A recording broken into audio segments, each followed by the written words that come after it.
¿qué tal amigos de Tintero Blanco? Yo soy Héctor Justino Hernández y estoy aquí de nuevo para traerles una recomendación literaria. En esta ocasión les traigo un clásico que todos conocen, esta es una que todos saben, como dicen por ahí. Es un clásico muy interesante, muy importante, muy reconocido y del que quiero hablar porque recién lo terminé y me parece pues adecuado para este canal. Pero antes de pasar a él, seguro ya saben cuál es.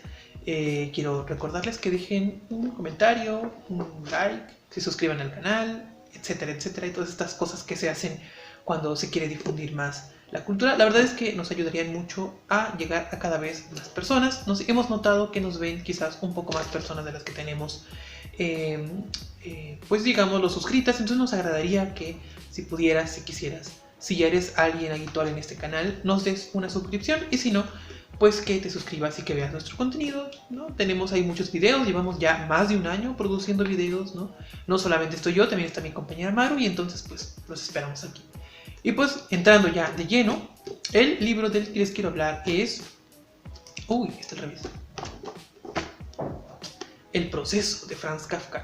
Sí, ya sé, tengo la edición barata de Porrúa, pero vamos, no le hagan feo a Porrúa. Todos sabemos que son ediciones que valen la pena, que son pues de uso rudo, que las traducciones están bien, aunque ya algo viejitas y desactualizadas, con palabras a veces un poco extrañas, y que los prólogos, en este caso uno de nada más y nada menos que de Milan Kundera, no sé si se ve allí, está Milan Kundera, o sea, no cualquier persona, siempre valen mucho la pena, ¿no? Entonces pues voy a hablar del proceso. Quizás una de las novelas más importantes de Kafka, ¿no? Junto con Metamorfosis, que es quizás una mezcla híbrida entre cuento y novela. América, Carta al Padre, ¿no? Sus cuentos, sus textos, el amor que le profesaba Jorge Luis Borges, el amor que le profesan una gran parte de los autores occidentales de la actualidad y de finales del siglo XX, ¿no? Y tenemos aquí a El proceso. El proceso es una novela inconclusa, eso hay que decirlo ya de entrada, ¿no? Es una novela que jamás terminó Kafka, que él llegó al final de su vida sin haberla terminado y que muy probablemente sin la intervención de Max Brod, bendito seas Max Brod, no hubiera visto la luz.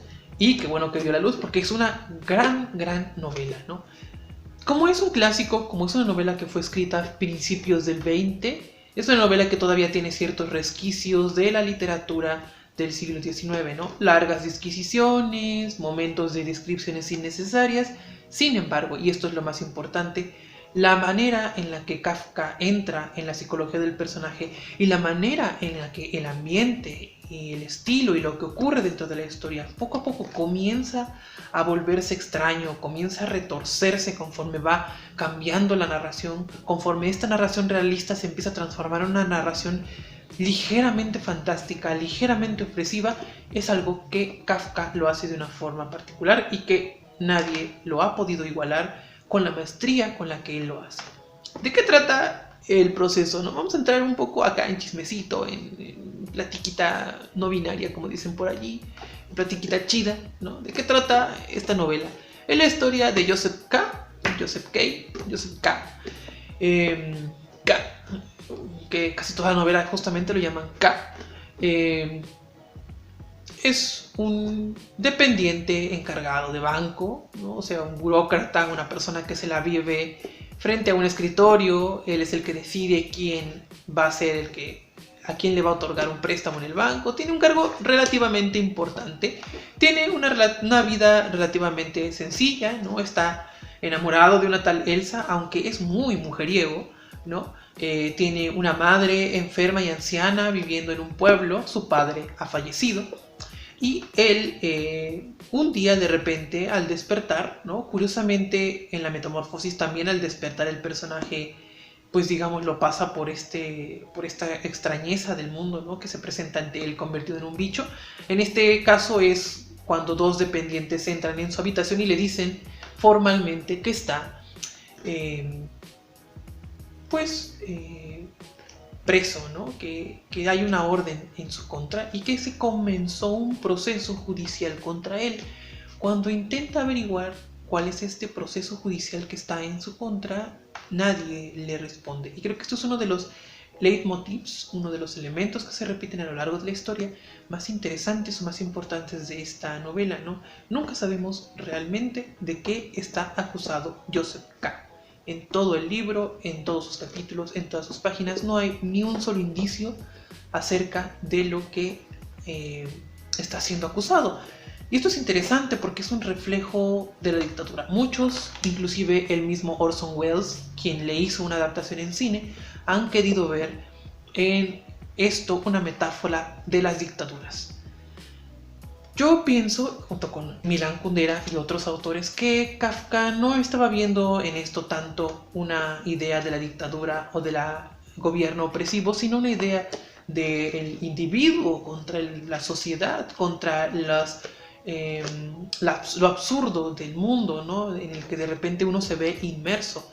Creo que esto es todavía más importante que una denuncia cualquiera ante una dictadura, ¿no? Cosa que otros autores han hecho de una forma muchísimo más adecuada, muchísimo más impresionante, como por ejemplo Miguel Ángel Asturias, ¿no? Con El Señor Presidente, o con Yo el Supremo de Roa Bastos, por ejemplo, ¿no? Entonces, sin embargo, precisamente lo abierto del símbolo, lo interesante, lo profundo de esto es que también puede tomarse desde esa perspectiva.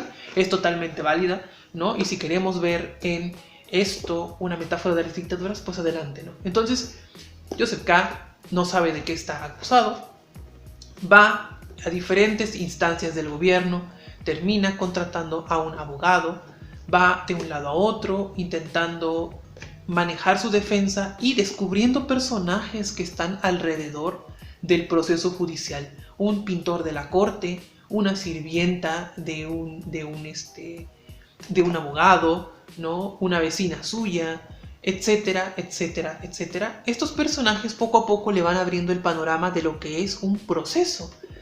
Y todos, al final de cuentas, terminan por decirle que un proceso no tiene salida, que una vez que está dentro del proceso solamente puede posponerlo, puede bordearlo o simplemente puede caer en él y ser condenado, pero no puede ser absuelto.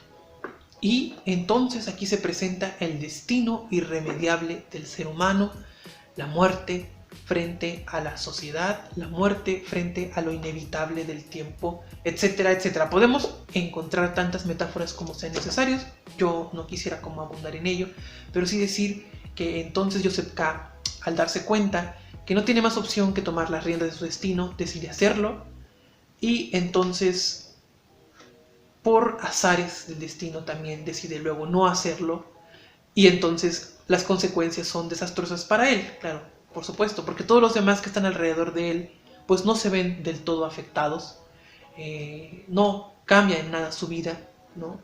El mundo continúa girando una vez que Joseph K. le ocurre lo que tiene que ocurrirle, ¿no? Y esto es importante porque entonces nos hace ver cómo los amalgamas de la sociedad, ¿no? Cuando una de sus partes no existe, soldan y automáticamente continúan.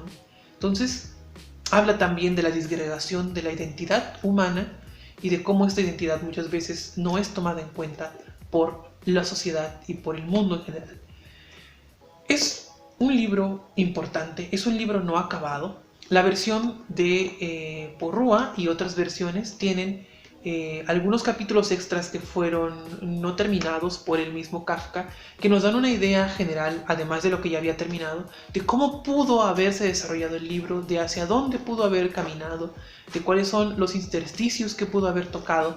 Sin embargo, quizás el libro como tal, el libro completo, un poco también lo que pasó con las almas muertas de Gogol, ¿no? De la cual quizás hable en algún otro momento, es que no fue terminado, ¿no? Y su carácter de no terminado, su carácter de final abrupto, ¿no? Porque al finalizar el capítulo en donde él está en la catedral, que es un capítulo oscuro, es un capítulo casi de miedo, viene el capítulo final, en donde hay una elipsis, ¿no? Enorme, final de la catedral, elipsis, y luego el capítulo final, ¿no? En donde uno se pregunta qué pasó para que Joseph K. terminara allí, qué pasó para que Joseph K. fuera conducido de una forma tan dócil hacia su destino. Y esta docilidad, la docilidad de las ovejas, la docilidad de quien ha aceptado todo lo que viene porque no tiene ninguna otra salida, es uno de los elementos más importantes de la novela y creo que también es un elemento que marcó a Kafka hasta su último momento. Pues no quisiera abundar más en el proceso. Es una novela difícil, es una novela compleja y creo que lo más impresionante, o a mí personalmente lo que más me impresionó fue que la forma en la que Kafka fue construyendo una historia en apariencia realista, una historia acerca de los vericuetos de los procesos judiciales, acerca de los abogados y de lo terrible que es el sistema burocrático, y cómo esta novela poco a poco va tomando tintes absurdos, tintes extraños, tintes casi fantásticos, sin caer del todo en lo fantástico como tal, ¿no? Esto creo que es una de las cosas más impresionantes y más importantes de su literatura y de esta novela, ¿no? Que nos asoma al abismo, nos asoma al borde de que todo puede estar a punto de desaparecer y de disgregarse, pero no nos arroja del todo, ¿no? Siempre se queda en la orilla, en el límite, y creo que esto es algo sumamente angustiante, sumamente profundo y que da para mucho también a la hora de hablar de esta novela. Y pues nosotros nos vemos aquí la siguiente semana para una recomendación random. Hasta la próxima.